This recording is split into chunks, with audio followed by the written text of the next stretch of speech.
Next up on the red carpet, Tina Mill. You're looking amazing in blue. How are you? Amanda Young. Oh, Amanda Young. No, I just jumped ahead. I'm sorry, Amanda Young. No, that's fine. So Amanda, sorry. So Amanda is the author of Finding Clarity, and this journey has been a journey of finding clarity for you as well as it is for so many authors. You come to the process of writing thinking that it's all about your book, and so much of the journey of becoming an author is about the journey of self. So let's talk first about Finding Clarity. What's the book about, and who did you write it for? Okay. I wrote Finding Clarity for myself, mostly. Me, a younger version of me, because Finding Clarity is about figuring out what you want your business to be. So I wrote it for entrepreneurs, and the entrepreneurs that I'm most, I guess, set up to work with are people who are struggling to figure out who they want to serve, how they want to serve them, and what they're pulling out their genius work or their gifts. And so a lot of this process for me, the whole process of writing the book was about figuring out what I wanted my business to be. Who did I want to work with? How do I want to work with them? Do I want to host big events or do I want to do one-on-one coaching with people? And it was really an internal journey.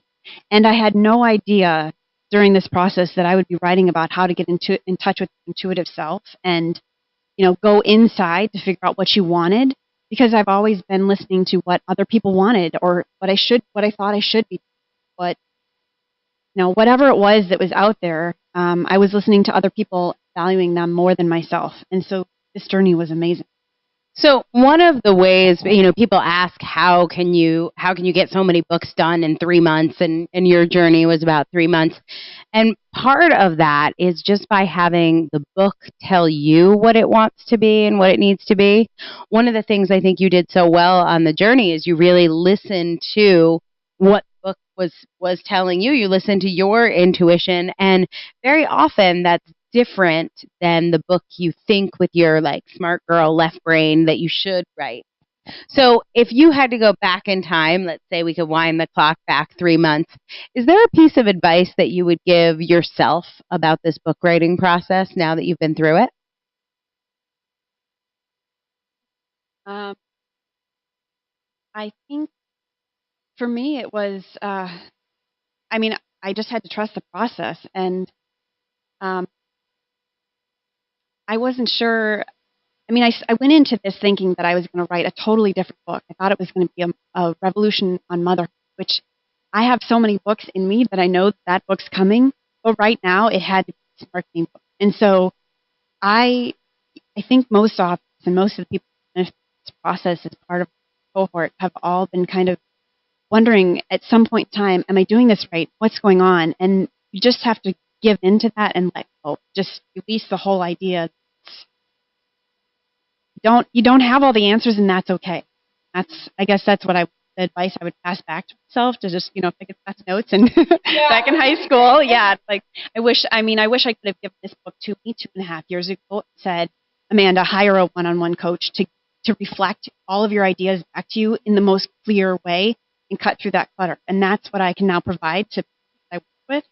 And it's just most fun. It brings me so much joy to sit with an entrepreneur who's trying to figure out and just say, okay, what is it and how can you get that? And how can you provide that? It's going to help them get the results that they need. And it's a way, different way to see. I have an MBA. I went to business school. This is not what I was taught. And to flip it on its head, just say, oh, and it's gentle, easy, and fun. Yeah. What I love about this too, I'm going to get a little plug in for my book here, because in The Incubated Author, one of the fundamental concepts that I talk about is identifying your movement. And we know there's a revolution in motherhood led by Amanda Young coming. And then really starting with what is the most immediate source of suffering and pain. And I know you identified moms who had businesses who were struggling with a lack of clarity and not knowing what their next steps are. And so being able to identify that immediate pain point, and then what I talk about in the Incubated Author, which you'll see a link somewhere too. We'll get you guys a link to that one too. It's free today. But what I talk about is being able to take that pain point and use it to find your first real devoted disciples, your first apostles, to really follow you and then to build and grow that movement with you. And that's what I'm excited to see what is next for you. So congratulations on your first of many books. And now, since that was